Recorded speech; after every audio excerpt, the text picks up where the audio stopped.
May was a heavy month for submissions.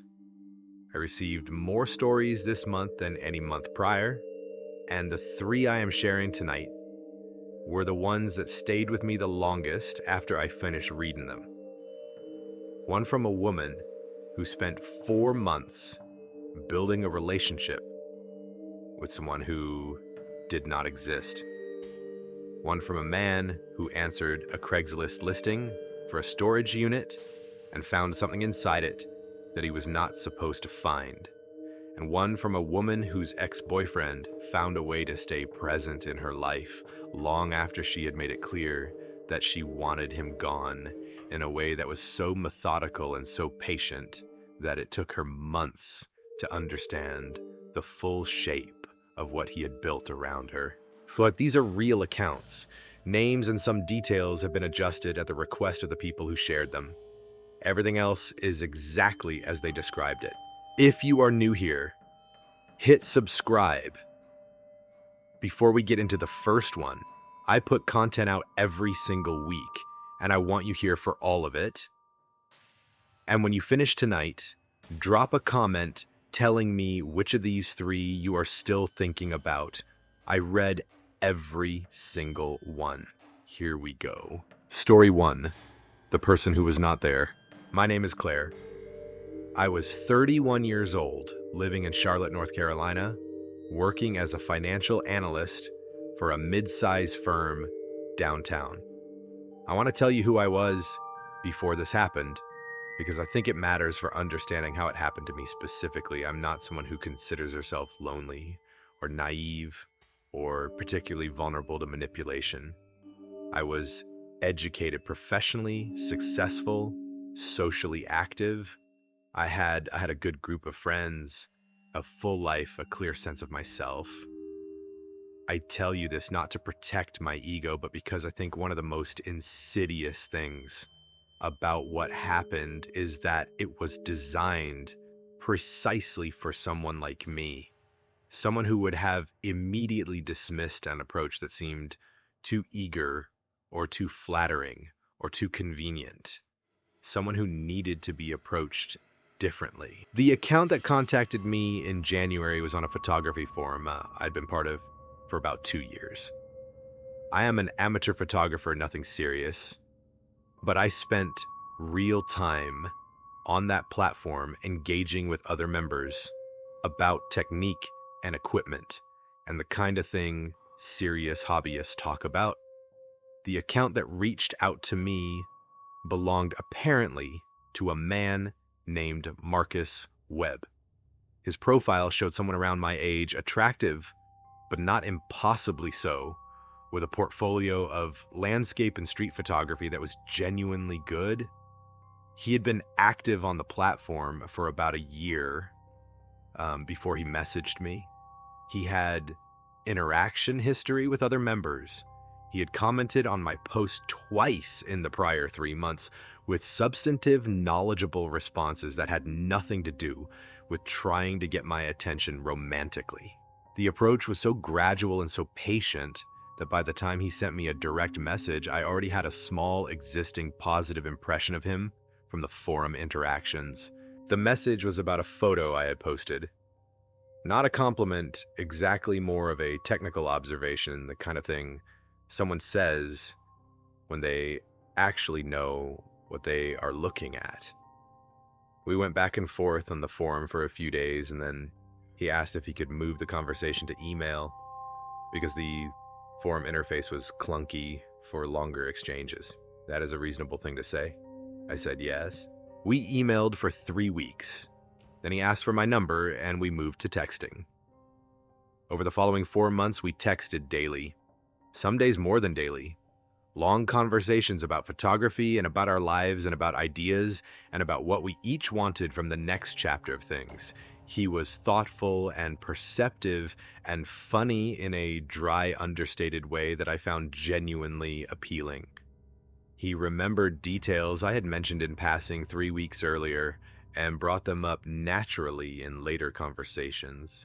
He felt like a real person in a way that I now understand required significant effort and preparation to achieve. He never asked a video call. Every time it came up, he had a reason that was plausible.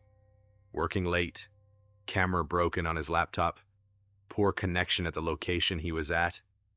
Each individual reason was believable. The accumulation of them over 4 months was something I noticed, but kept finding ways to explain away. Because by that point, I had an investment in this person being real that made me want to find the explanations rather than confront the pattern. In April, he told me he was going to be in Charlotte for a work conference in early May and that he wanted to meet in person. I felt something I am embarrassed to describe as relief, because even a part of me that I had not fully acknowledged had been waiting for exactly this confirmation that he existed.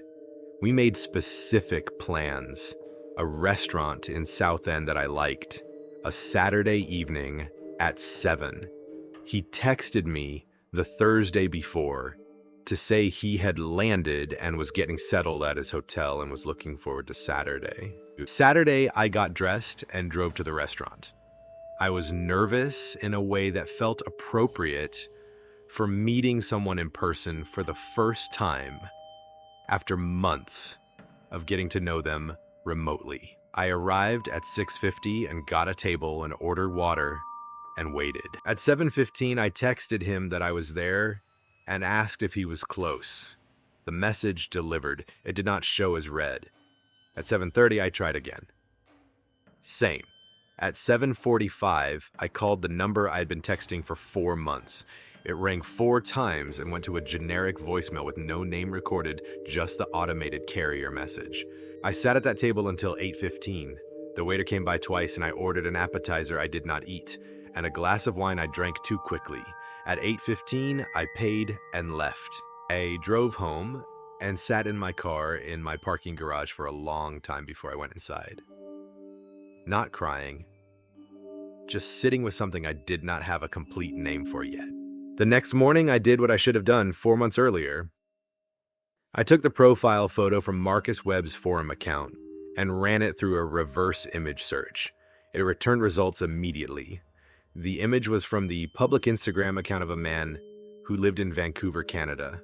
A different name, a different life, a person who had no apparent connection to any photography forum and who, based on his public posts, had no idea his photos had been used.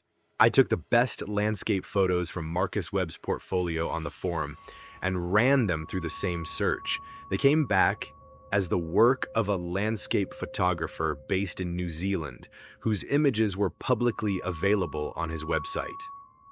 The portfolio that had made Marcus Webb's account seem legitimate had been assembled from the public work of real photographers who did not know they were being used. 4 months of daily conversation. A person constructed from stolen photographs and borrowed creative work, and an enormous amount of carefully applied human attention. Someone who had spent 4 months learning how I thought and what I valued and what kind of person I would respond to, and had built Marcus Webb specifically to be that person for me. I reported the account to the photography forum and it was removed within 24 hours. I filed a report with the Charlotte police, and they took it seriously and asked me to preserve every piece of communication I had from the account. I also contacted the man in Vancouver whose photos had been used and let him know. He was disturbed and grateful and said he would look into whether this had happened elsewhere with his images. I never found out who was actually behind the account.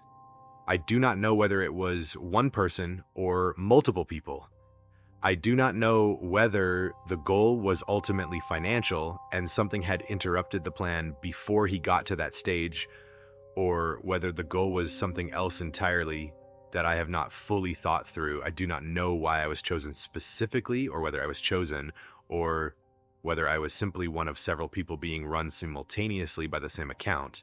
What I know is that someone spent 4 months in close daily contact with me while I had no idea who they actually were. that the person I had come to feel I knew genuinely well was a construction, that the information I had shared over those months about my life and my schedule and my home neighborhood and my workplace and my routines was held by someone I could not identify. I changed my phone number. I deleted my account from the photography forum. I spent about 3 months being uncomfortable with a level of guardedness in my own life that felt new and unwelcome before I started to feel like myself again. Reverse image search. It takes 30 seconds. Do it before you invest anything in someone you have not met in person. Do it early enough that the result does not cost you 4 months and a Saturday night, sitting alone at a table in South End, waiting for someone who was never gonna walk through the door. Story 2, the storage unit. My name is Ben. I was 36 years old and living in Sacramento, California when this happened. I need to give you some context about why I was in the situation I was in, because without it, the story does not fully make sense. I had been helping my Uncle Terrence clear out a house he had inherited from my grandfather, who had passed away in February of that year.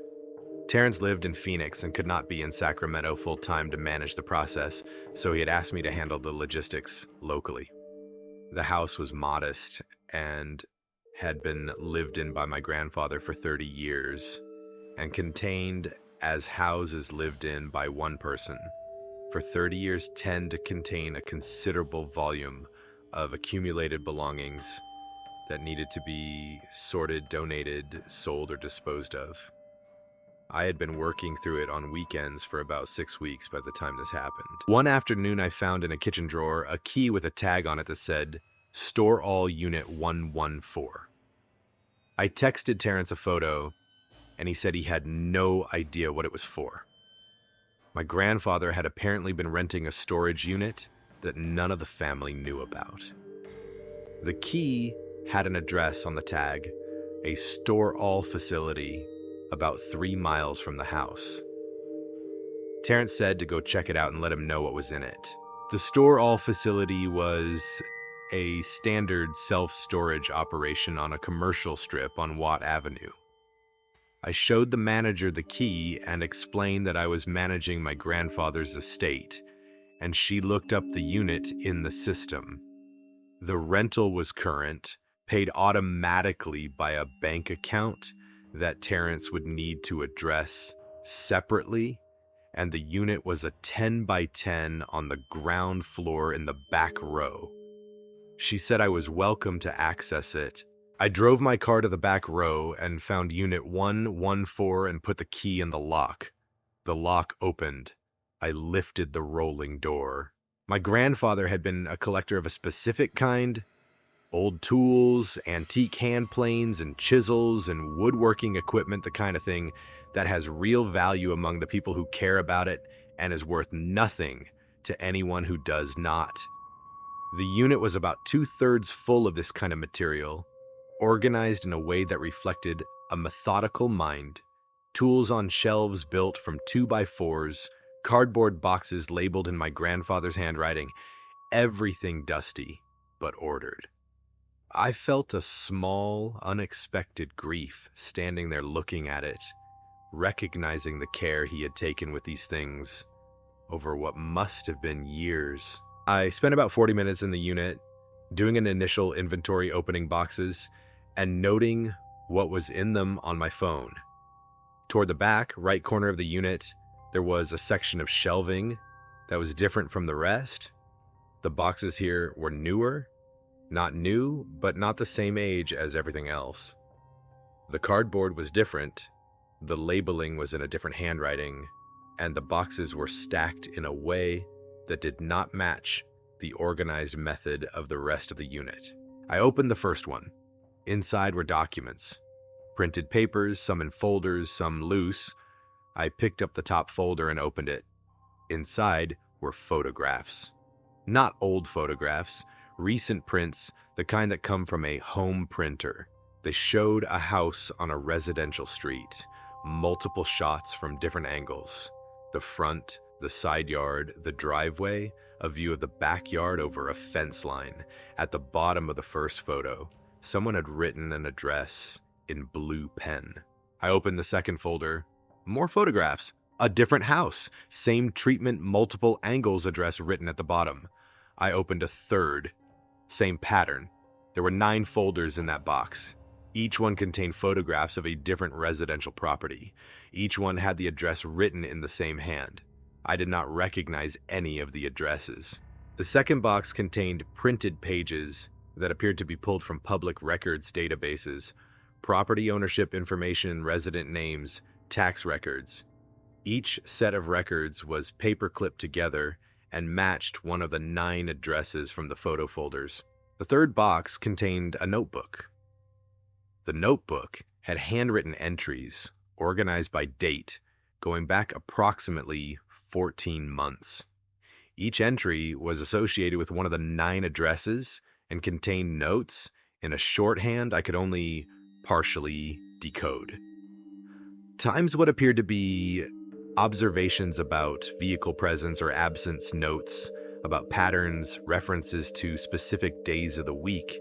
I set the notebook down and stood in the back corner of that storage unit for a moment and looked at what was in front of me and tried to understand how it connected to my grandfather, who had been a retired school principal with a woodworking hobby and no apparent connection to anything like what I was looking at.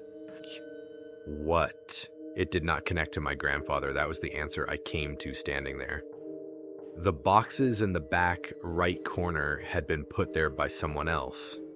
Someone who had access to this unit, possibly by duplicating the key, or by having been given access at some point and had used the back corner of a storage unit rented by an 81-year-old man to store materials they could not keep at home. I called the Sacramento Police Department from the parking lot of the Store All facility, not the non-emergency line, 911. I explained what I had found and where I was, and an officer arrived within 12 minutes. I showed him the unit and the boxes, and he called for a detective immediately. The detective who arrived was a woman named Vasquez, and she was thorough and calm and asked me not to touch anything further while she photographed the contents. She asked me detailed questions about how I had come to access the unit, whether I had any information about who else might have had access, whether my grandfather had ever mentioned anything about any of the addresses or anyone connected to them. He had not. He could not. He was gone.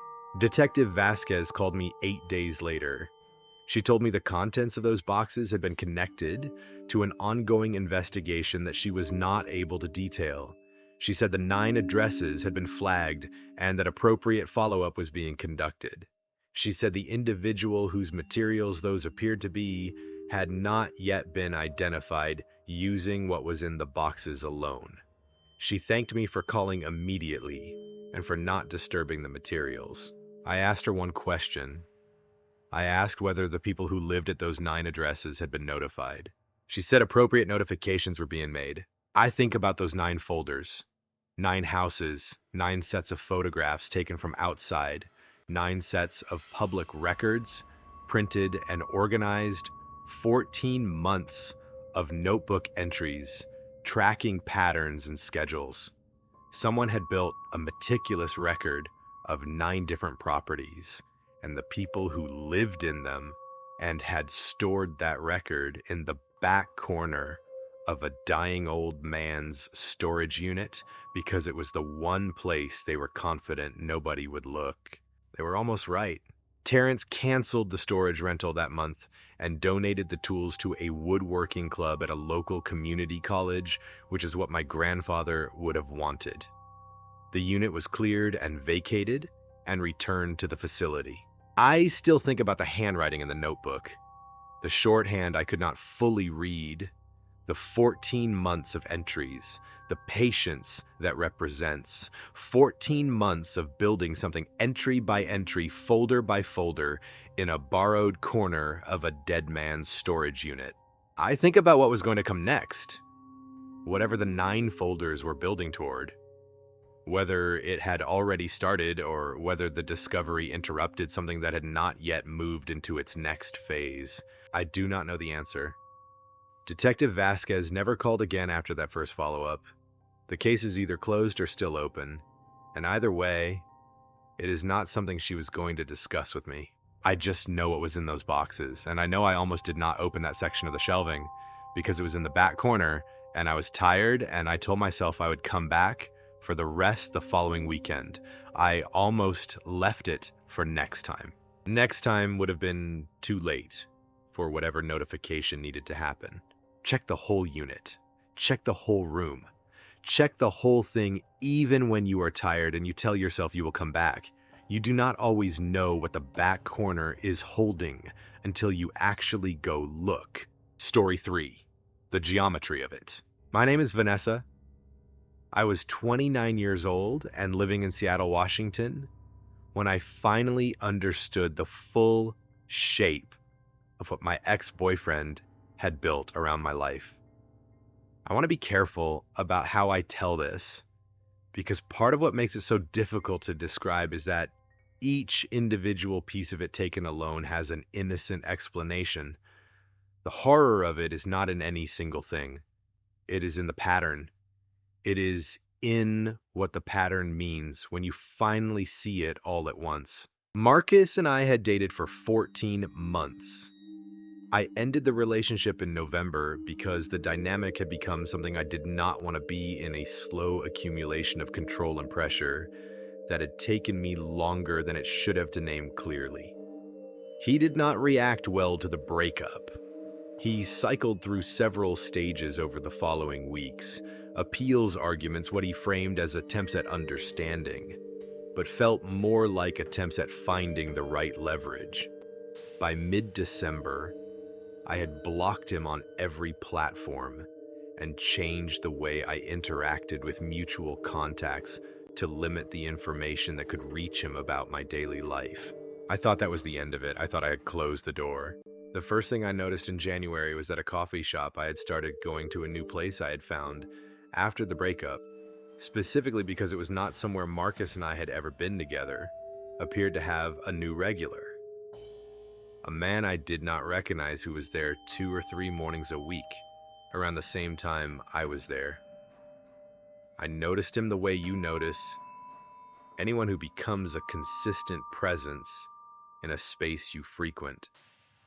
Not with alarm, just with a low-level recognition of a recurring face. He did not speak to me. He did not look at me with any particular attention. He was just there. In February, my friend Jess mentioned that she had run into Marcus at a grocery store in her neighborhood, which was on the opposite side of the city from where he had lived when we were together. She said he had been friendly and casual and had asked how I was doing.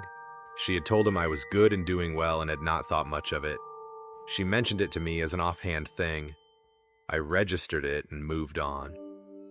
In March, I noticed that a car I did not recognize had been parked on my street several times over the prior few weeks. A silver 4-door late model. I did not know the make precisely. My street is residential and has permit parking, and most of the cars belong to people in my building or the adjacent buildings. I knew most of them by sight. This one I did not recognize. It appeared and disappeared without pattern that I could track. In April, my coworker Dana mentioned that someone had called our office front desk asking to confirm whether I worked there.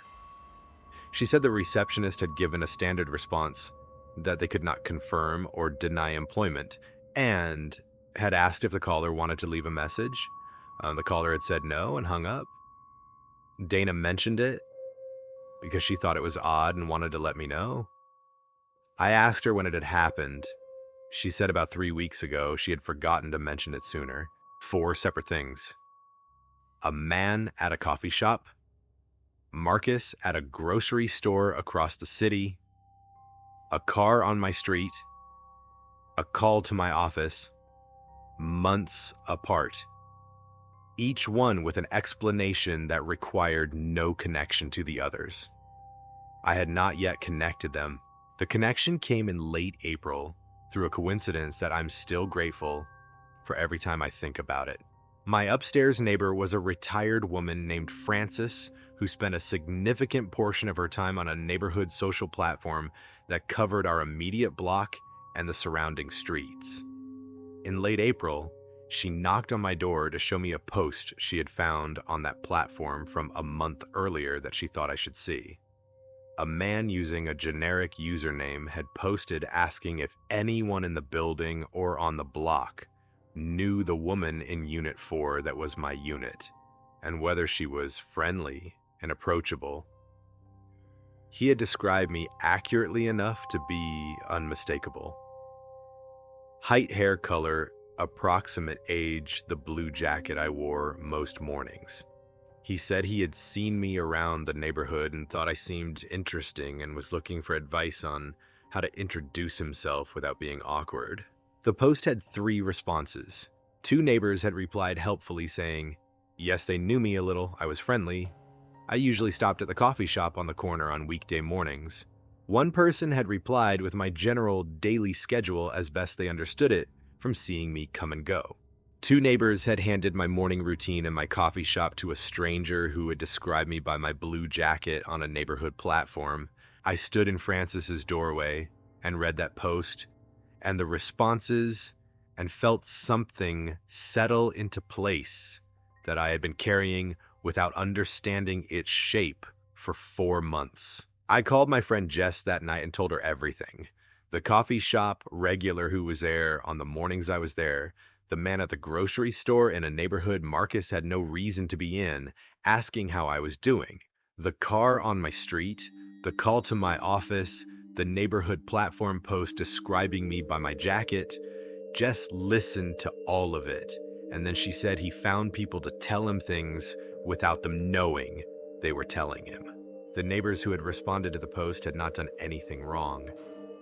They had tried to be helpful to what looked like a harmless inquiry from someone in the community. They had no way of knowing the person asking had already been blocked by the woman he was asking about.